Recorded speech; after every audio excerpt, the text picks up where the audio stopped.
The new branded cards are coming to Yu-Gi-Oh! Master Duel. Here's what you need to know. The new branded cards have dramatically changed the way that branded now plays.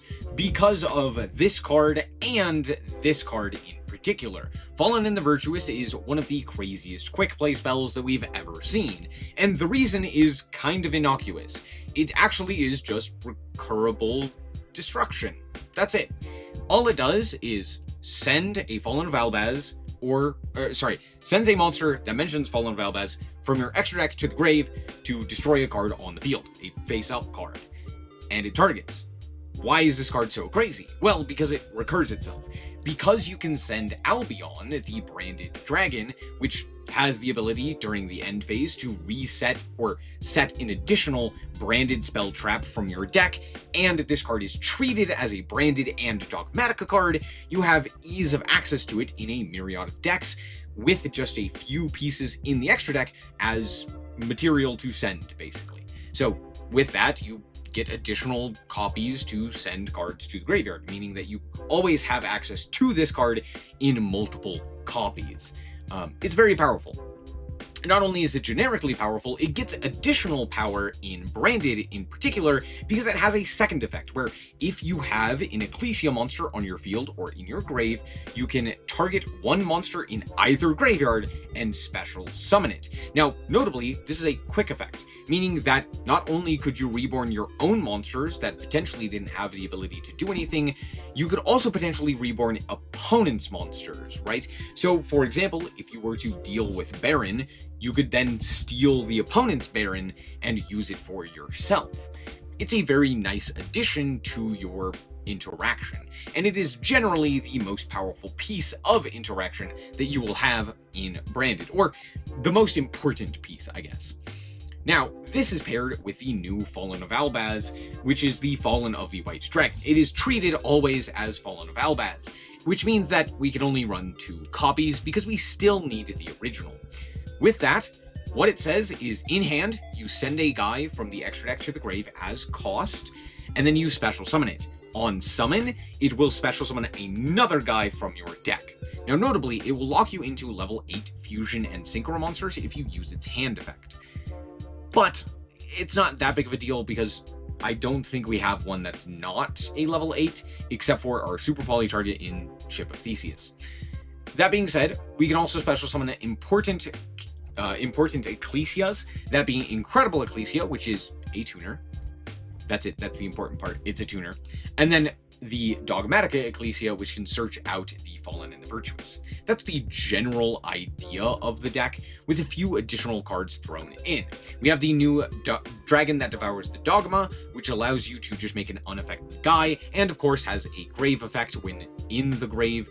Just during the end phase, you can add a Tri-Brigade or a Dogmatica card, allowing you to add a Mercurier to insulate even more of your end board, and you have the Dark Ecclesia and the Dark Dragon, which says during the main phase, this is a Synchro monster in Branded, and it's honestly the most important monster in the extra deck now, because it says during the main phase, quick effect, meaning both during your and the opponent's end phase, you can banish this card and then special summon a Fallen of Albaz or a level 4 or lower monster that mentions it from deck or grave, allowing you access to pretty much the entirety of your deck in any capacity with whatever you want. You can target, then if it's in the grave, you can target a level 8 fusion monster in your grave or banishment and a card on the field and shuffle both of those into the deck. So not only is it removal, it is recursive, repeatable summons. Right, because you can summon this and then special summon another guy from deck, and then it brings itself back and you could do it again, because it only banishes itself until the end phase. So all of this paired with the previous Branded support means that the deck functions in a very, I guess similar to what it previously was doing with the Branded Despia stuff, with like Theater of the Branded and what have you, but it is basically centered around generating advantage and generating the most amount of cards that you can possibly get. There are disruptions, obviously, within the archetype, but a lot of them come from simple things that just outpace the opponent, right? They're not really going to be able to keep up if you're capable of doing your combo. So let me show you just the baseline of what this deck can do with some of the new cards. Okay, so I'm going to start off here with Aluber, just to show you kind of the new Aluber search target.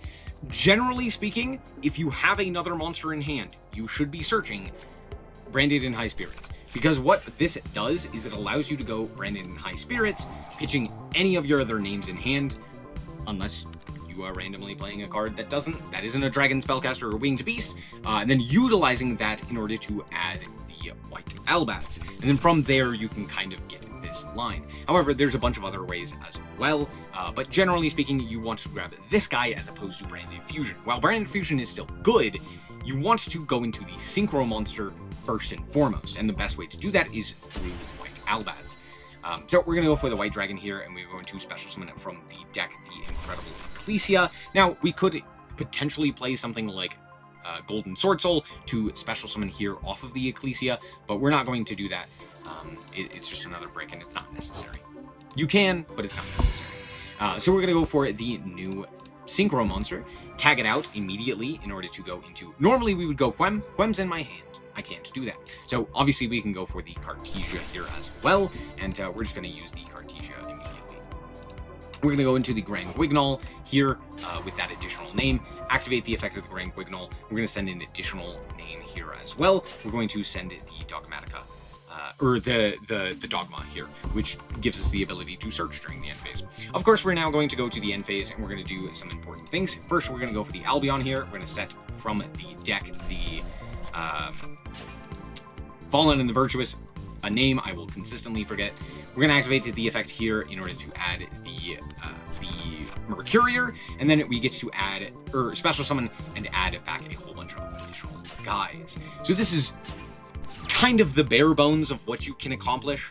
Obviously, that was off of Aluber. You could do it off of the White Albaz. You could do this or that or the other thing. You could also go into Quem as well. So there's a myriad of different things. And while this, again, does kind of look innocuous, like there's not a whole lot to do, because we were able to send Rinbrum. We have the ability to reborn an Albaz here for future purposes, right? Like reborning the White Dragon to summon another guy. We have the ability to go for the Grand Guignol if they go into the extra deck. If the opponent's special summon a monster activates an effect, or via activating an effect, we have the Ecclesia here, which I'll show you as soon as they do a thing. They're going to summon out the Keymaze, which is a light monster. Fantastic. We're going to tag out here with this, and we can summon the Albaz. Utilizing the Albaz here, we can actually just pitch this guy, and then fuse off with the opponent's monster, and we're off to the races, right? So there's a bunch of things that you still have access to. I mean, we can even activate the Huzumawatse here, and oh, I guess I don't have an Ecclesia on the field, but we could have done that and reborn the guy if we had the Synchro on the field. Again, a ton of different things that we could potentially do here. So hopefully that makes sense. Alrighty, and we're back with the deck. Here's the thing. One thing you need to remember is that this deck is centered around out-advantaging your opponent. You will generate cards way more than your opponent if you're able to do your plays. It is not about necessarily setting up a ton of interaction and being able to eat everything that the opponent does. Generally speaking, you're going to have to let things resolve in some capacity. You're not just going to make Baron and Apo and what have you and prevent all of the interactions. It's adding resources, consistently having just more things to do, right? And for the most part, your first turn should be setting up for the inevitable OTK, as opposed to setting up to prevent the opponent from doing their thing, right? Generally speaking, you still have some really solid disruption in the form of like Albaz, fusion summoning, as well as potential non-engine. Even the disruption from Fallen and the Virtuous being a pop is relevant, right? And you can search out Mercurier, you can set Retribution off of an Albion, if you already have the Fallen and the Virtuous in rotation. There's a lot of different things like that that you can do, right, to add disruption, but that is not the key point. The key point is resource management and just constantly having more to do than your opponent. So there's that. There are lots of ways to like recycle resources as well, so keep that in mind as well. And that's going to be it. Thank you guys so much for watching. Hopefully this helped, and remember to always stay frosty. Bye bye.